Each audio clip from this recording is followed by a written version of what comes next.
we're going to talk about interval notation, which might be something that you're not used to seeing.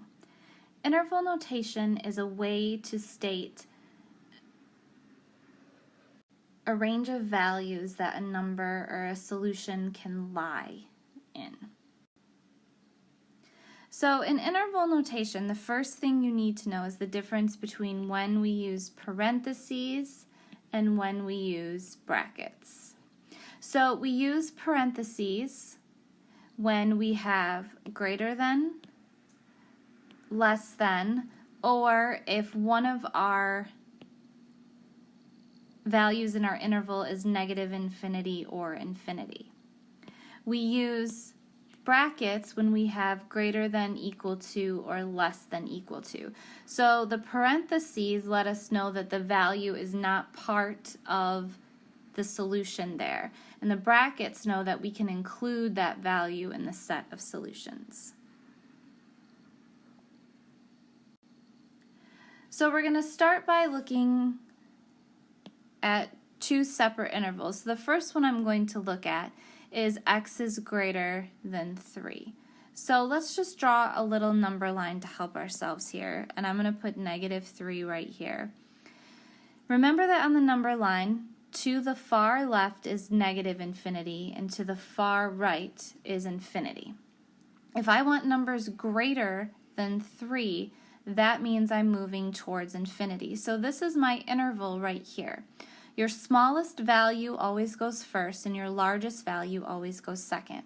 Now, because I just have a greater than and not an equal to, I'm going to put a parenthesis and then a 3, because 3 is my smallest value. And then I'm going to put infinity in a parenthesis after that, because we always use parentheses with infinity and negative infinity. Now let's contrast this with x is greater than or equal to 3. So again, we'll look at this on the number line. We have negative infinity down here and infinity here. And then again we have 3 towards infinity. So the same interval here, except because I have this greater than or equal to, I'm going to put a bracket and then the 3 and then infinity and still a parenthesis, because the parenthesis goes with the infinity. So the difference here is that I have a parenthesis here because I just had greater than, and a bracket over here because I had greater than or equal to. Now let's look at an and or an or inequality. So in this case, let's say we've solved an equation and we get x is greater than 7 or x is less than 3. So it's always helpful to do just a quick sketch of the number line so you can see where your answers lie. So I have x is greater than 7, so we'll say 7 is here, and it's moving towards infinity.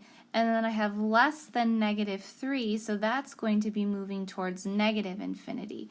So my solution has to lie within two different intervals because these don't intersect, they don't overlap anywhere. So this interval, my first interval here, will go from negative infinity to -3. Again, using parentheses with both of those because I just have a less than sign for my -3. My second interval is over here from 7 to infinity, still using just parentheses because I just have a greater than sign and I'm working with infinity.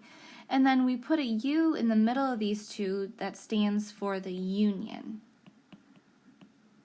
of those. So my answer either lies negative infinity on the interval negative infinity to -3 or the interval 7 to infinity. Let's look at another one.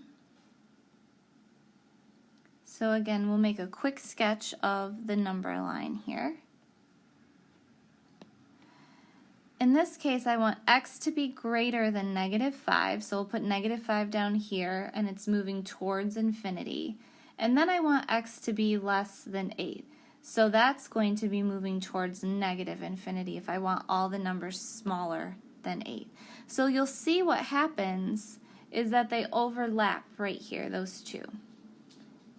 That's my interval right there. From -5, using a parenthesis again, to 8. So x can be any value as long as it's between 5, and 8. That's what this interval tells us. We'll use interval notation for a couple of different things. We'll use it for inequalities, absolute value inequalities, and when we start talking about domain and range, we'll be using interval notation as well.